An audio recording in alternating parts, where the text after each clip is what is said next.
Good morning student. आज tenth class student हम लोग, जैसा कि आप जानते हैं कि ब्लड सर्कुलेटरी सिस्टम की स्टडी कर रहे हैं।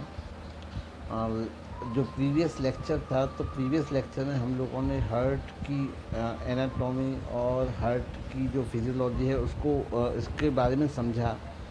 आज हम लोग डबल सर्कुलेशन की स्टडी करेंगे। Double circulation actually double circulation से तात्पर्य है कि जो ब्लड होता है एक कंप्लीट कार्डियक साइकिल में हार्ट के अंदर 2 बार ब्लड आता है, जिसको हम डबल सर्कुलेशन कहते हैं। तो स्टार्ट करते हैं बच्चों।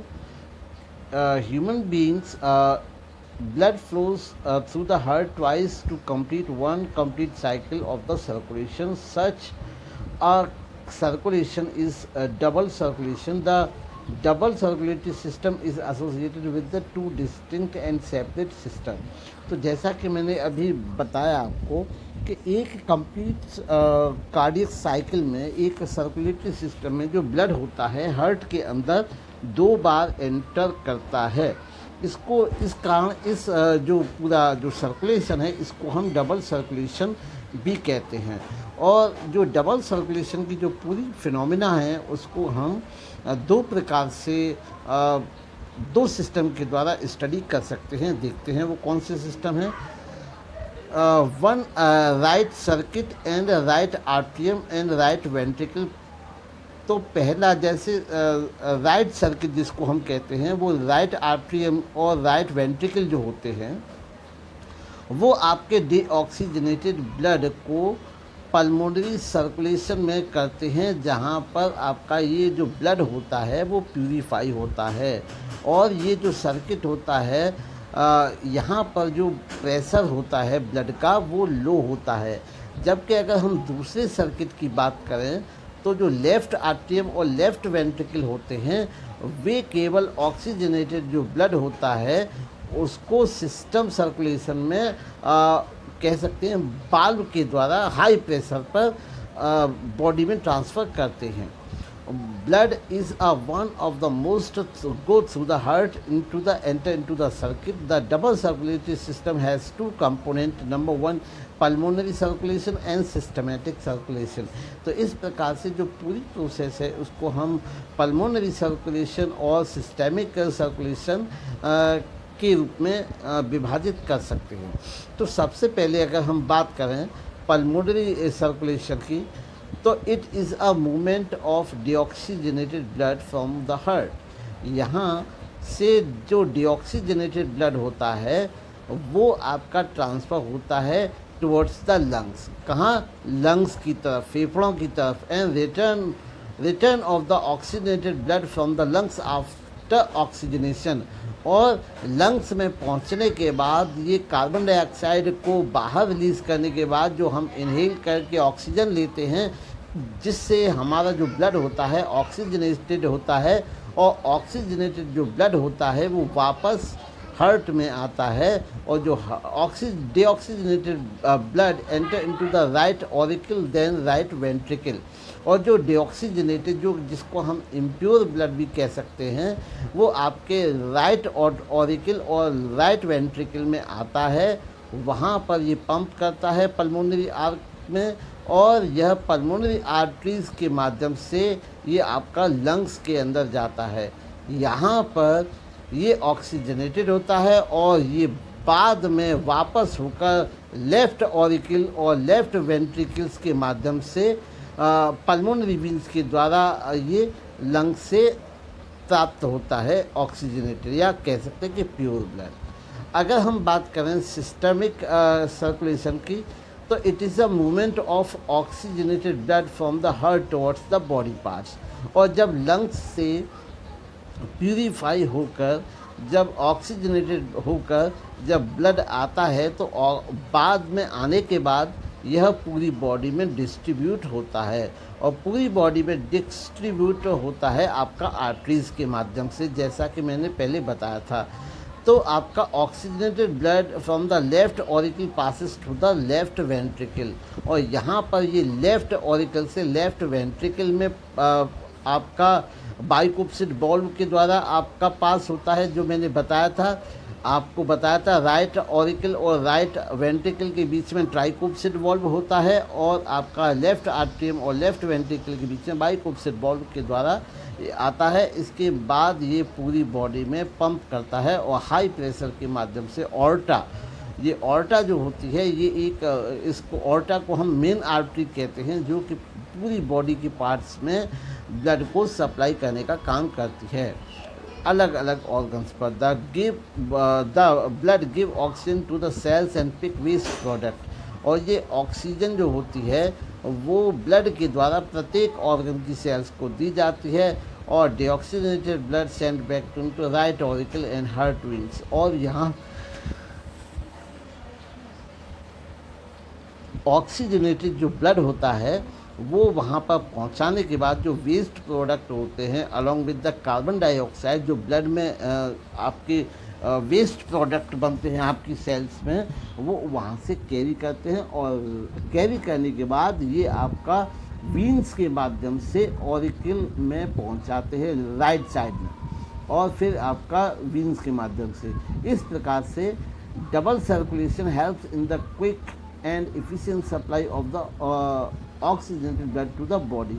और इस प्रकार से यहाँ पर ये जो डबल सर्कुलेशन होता है, डबल सर्कुलेशन पूरी बॉडी में ऑक्सीजनेटेड ब्लड पहुँचाने का काम करता है, जो कि आपको थर्मो रेगुलेशन अर्थात बॉडी के टेम्परेचर को कंट्रोल करना और ज़्यादा से ज़्यादा जो एनर्जी होती है वो पहुँचाना होता है।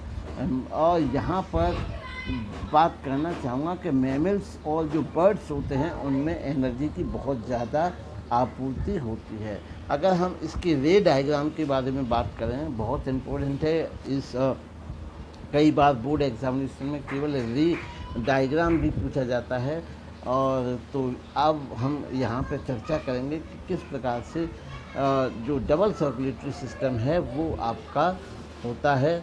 तो यहाँ पे हम लोग देखेंगे कि जो डबल सर्कुलेटरी सिस्टम है, सबसे पहले हम लोग अपने सर्कुलेशन का जो स्टार्ट है, जो हम लोग सफ़र स्टार्ट करेंगे, वो स्टार्ट करते हैं हम लंग्स से। तो लंग्स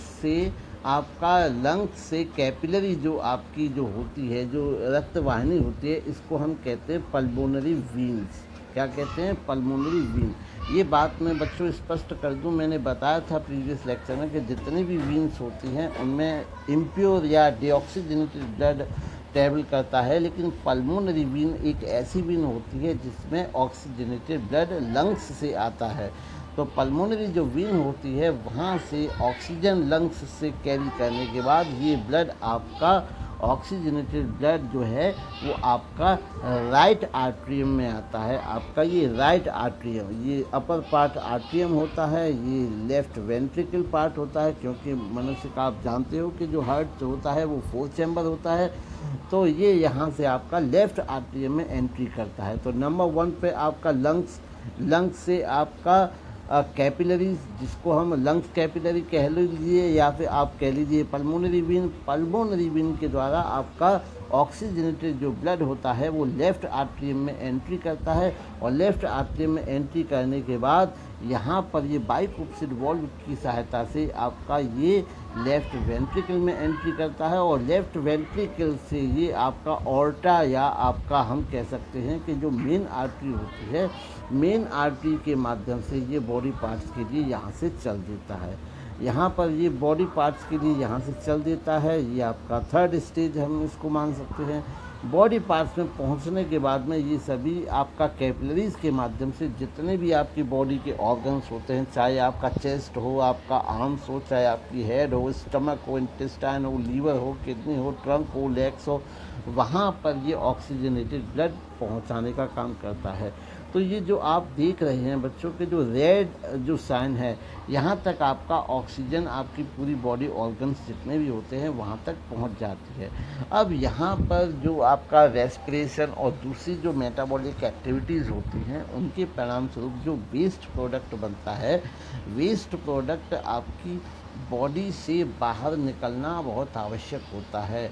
इसमें कुछ गैसेस जैसे कार्बन डाइऑक्साइड, कुछ जैसे यूरिया और भी काफ़ी ऐसे वेस्ट मटेरियल्स होते हैं, तो वो जो प्रोड्यूस होते हैं वहाँ ये कैरीज करने के बाद अब ये वीन्स की सहायता से अब यहाँ से आपको प्राप्त होगा डीऑक्सी, यहाँ तक पूरी बॉडी में डिस्ट्रीब्यूट कर दिया आपका ऑक्सीजनेटेड ब्लड, और ऑक्सीजनेटेड ब्लड पूरी बॉडी के ऑर्गन्स की प्रत्येक सेल्स तक पहुँचने के बाद वहाँ से ये जो वीन्स होती हैं वो एक एनदर दूसरी आपकी मुख्य कह सकते हैं ब्लड वेसल होती है, वो आपकी डीऑक्सीजनेटेड ब्लड लेती है और ब्लड को आपका लेकर आपका लेफ़्ट आर्टरियम में पहुंचाने का काम करती है। जो left atrium upper part of the left side is known as right atrium. जो राइट पार्ट होता है, राइट पार्ट के अपर पार्ट में आपका ये ब्लड जाता है और यहाँ से वो आपका ट्राइक्यूप्सिड वाल्व की सहायता से ये लोअर पार्ट जिसको हम राइट वेंट्रिकल कहते हैं में आ जाता है। अब आपका जो लोअर पार्ट जो राइट वेंट्रिकल है, राइट वेंट्रिकल से ये पल्मोनरी आर्टरीज़ के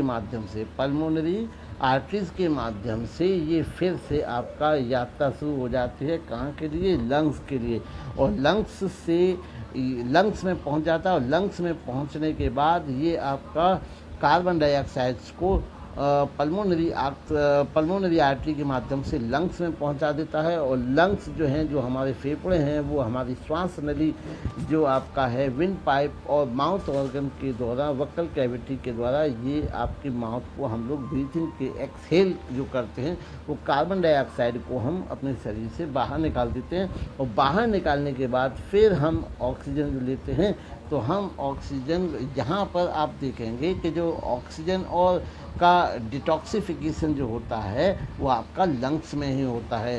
लंग्स जो होती है, लंग्स में जो इम्प्योर एयर आती है, इम्प्योर एयर को जिसमें कार्बन डाइऑक्साइड वेस्ट गैसेस के तौर पे होती है को बाहर निकाल देती है। बाहर निकालने के बाद जो हम इनहेल करते हैं ऑक्सीजन को, फिर ये ब्लड ऑक्सीजनेटेड हो जाता है, और ऑक्सीजनेटेड होने के बाद ये पल्मोनरी वेन के द्वारा फिर से आपका कह सकते हैं कि आपके लेफ़्ट आर्टरियम में पहुंच जाता है। तो एक प्रकार से हम कहें कि अगर ओवरऑल इसको देखा जाए तो ये लगभग जो हार्ट की जो पूरी साइकिल है वो मैथमेटिक्स में 8 बनाने का काम करती है। 8 अक्षर आपको दिखाई देता है गणित का। तो इस प्रकार से हमने देखा कि किस प्रकार से हार्ट में आपका डबल सर्कुलेशन होता है। ये बहुत महत्वपूर्ण रे डायग्राम है, इस बच्चों को समझना चाहिए। चलिए जल्दी से फिर मैं एक बार और बच्चों को रिवाइंड करा दूं कि सबसे पहले ऑक्सीजनेटेड जो ब्लड होता है वो आपका लंग्स में होता है और पल्मोनरी वेन के द्वारा ये आपका लेफ़्ट आर्टरियम में पहुंच जाता है। सबसे पहला पॉइंट ये हो गया। दूसरा आपका कह सकते हैं यहाँ पर आ गया। यहाँ पर आने के बाद में बाइक्यूप्सिड वाल्व की सहायता से लेफ़्ट वेंट्रिकल में, और लेफ़्ट वेंट्रिकल से ये आपका आर्टरीज में आपका आ जाएगा। ये आपका सेकंड पॉइंट, ये आपका थर्ड पॉइंट।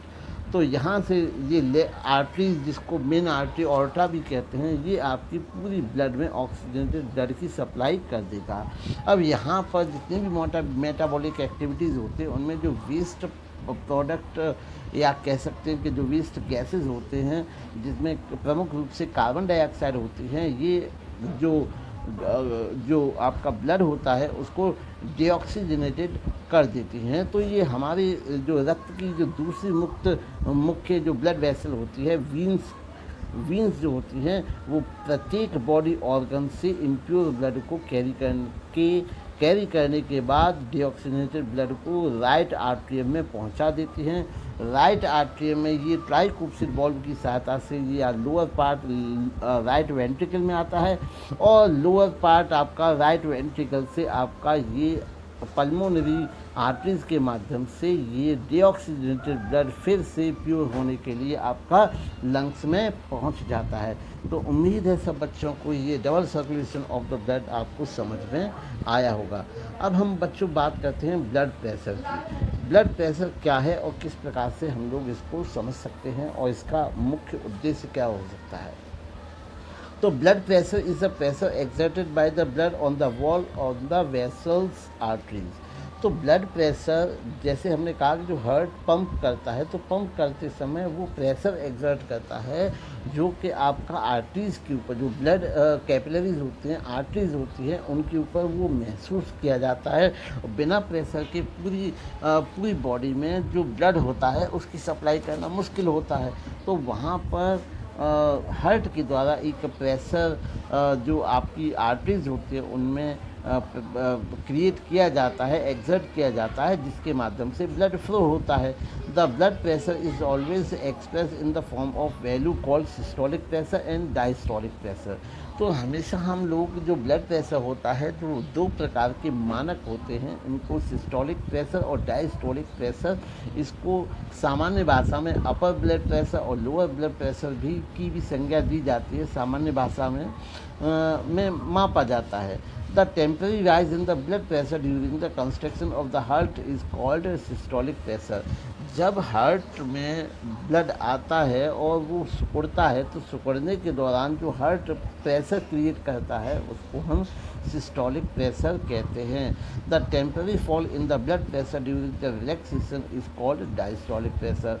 और वो प्रेशर जब हार्ट एक्सपेंड करता है और एक्सपेंड करने के बाद वो रिलैक्स होता है, अपने नॉर्मल साइज में आता है और उसमें ब्लड बढ़ता है, वो जो प्रेशर होता है वो आपका डायस्टोलिक प्रेशर होता है। तो वैसे हम लोग देखते हैं कि हमेशा क्या होता है कि जो सिस्टोलिक प्रेशर होता है, जो आर्टरीज में जिससे आपका जो हार्ट पंप करता है, सिकुड़ता है, वो प्रेशर ज़्यादा होता है, और जिस प्रेशर से ये एक्सपेंड करता है या रिलैक्स करता है वो प्रेशर हमेशा कम होता है। तो हम कह सकते हैं कि सिस्टोलिक प्रेशर जो होता है वो हमेशा डायस्टोलिक प्रेशर से अधिक होता है, सिस्टोलिक अधिक होता है। The blood of the pressure inside the arteries as much as a compression on the inside of the vein. In human, systolic pressure is about 120 mm of Hg। ये लगभग, अगर हम स्वस्थ मनुष्य की बात करें तो ये जो ब्लड प्रेशर का जो मान होता है वो 120 mm Hg, जबकि जो दूसरा डायस्टोलिक प्रेशर होता है उसकी 80 mm Hg होती है ब्लड प्रेशर का मान। तो यहाँ पर अगर हम कहते हैं कि अगर किसी भी व्यक्ति की, जो नॉर्मल एडल्ट कोई व्यक्ति है, उसका जो ब्लड प्रेशर है, तो उसकी जो कह सकते हैं जो ब्लड प्रेशर का जो क्राइटेरिया होता है वो हम लोग कह सकते हैं कि स्टैंडर्ड जो मानक होता है वो 20 आपका 80 mm Hg का होता है। यहाँ पर ये आपका सिस्टोलिक और ये आपका 80 डायस्टोलिक प्रेशर होता है। जैसा मैंने कहा था कि आपका सिस्टोलिक जो प्रेशर होता है, जिस प्रेशर से जो आर्टरीज में ब्लड आता है वो ज़्यादा होता है देन कंपेयर टू आपका कहें तो जो वीन्स में आपका प्रेशर से जो रिलैक्स होता है वो आपका, या फिर कह सकते हैं कि जो हार्ट रिलैक्स होता है वो प्रेशर या डायस्टोलिक प्रेशर की जो वैल्यू होती है वो कम होती है। तो नॉर्मल व्यक्ति का 120/80 प्रेशर माना जाता है। यहाँ पर ये बात और कहना चाहूँगा कि ये जो आपका सिस्टोलिक और डायस्टोलिक जो प्रेशर होता है वो किसी भी व्यक्ति में उम्र के साथ भी वेरीज कर सकता है। और यहाँ पर मैं एक और बात बताना चाहूँगा कि यहाँ पर जो कोई भी नॉर्मल व्यक्ति हो उसका भी जो ब्लड प्रेशर होता है वो कंडीशनल भी बढ़ घट सकता है। जैसे ज़्यादा एक्साइटमेंट में, खेलते समय, दौड़ते समय, क्योंकि ज़्यादा ऑक्सीजन की डिमांड होती है, तो ऑक्सीजन की डिमांड होने के कारण वहाँ पर आपका ब्लड प्रेशर बढ़ जाता है। लेकिन फिर जैसे ही आप रिलैक्स करते हो, नॉर्मल होते हो, तो वो ब्लड प्रेशर जो है वो अपने नॉर्मल वैल्यूज़ पर आ जाता है। तो यहाँ पर एंजाइटी कह सकते हैं, एंजाइटी या फिर हम कह सकते हैं एक्साइटमेंट, ये सब चीज़ें होती है, तो जो ब्लड प्रेशर होता है उसकी वैल्यू बढ़ जाती है। अब persistence increase in the pressure is called hypertension और हाई ब्लड प्रेशर। लेकिन लगातार, जैसे मैंने कहा कि एक्साइटमेंट वगैरह जब होती है तो ब्लड प्रेशर बढ़ जाता है, लेकिन फिर जैसे हम लोग रिलैक्स होते हैं तो वो ब्लड प्रेशर नॉर्मलाइज हो जाता है। अगर हम बात करें कि किसी की कंटिन्यूस अगर ब्लड प्रेशर हाई रहता है तो इस कंडीशन को हम हाइपरटेंशन या हाई ब्लड प्रेशर कहते हैं। ये जो होता है वो आपकी जो आर्टरीज होती हैं, आर्टरीज की सिकुड़ने या नैरो छोटे संकीर्ण होने के कारण होता है। ये आपका जिसका कारण जो जो जो ब्लड का जो फ्लो होता है उसमें रुकावट आती है और वो इतनी कंसिस्टेंटली कह सकते हैं आराम से स्मूथली फ्लो नहीं कर पाता। इस कारण जो ब्लड प्रेशर होता है वो बढ़ता है। Low systolic and diastolic pressure means hypotension. अगर किसी भी व्यक्ति की ऐसी कंडीशन भी होती है कि नॉर्मल ब्लड प्रेशर जो कि 120/80 mmHg है, उससे जो कम ब्लड प्रेशर की जो सिचुएशन होती है उसको हम हाइपोटेंशन या फिर आपका लो ब्लड प्रेशर कह सकते हैं। Low blood pressure is measure using an instrument sphygmomanometer. तो इस प्रकार से हमने देखा आज के मनुष्य की हार्ट में, ह्यूमन बींग्स के हार्ट में किस प्रकार से जो ब्लड होता है उसमें डबल सर्कुलेटरी सिस्टम होता है। तो इस प्रकार से उम्मीद है बच्चों को आज की क्लास समझ में आई होगी।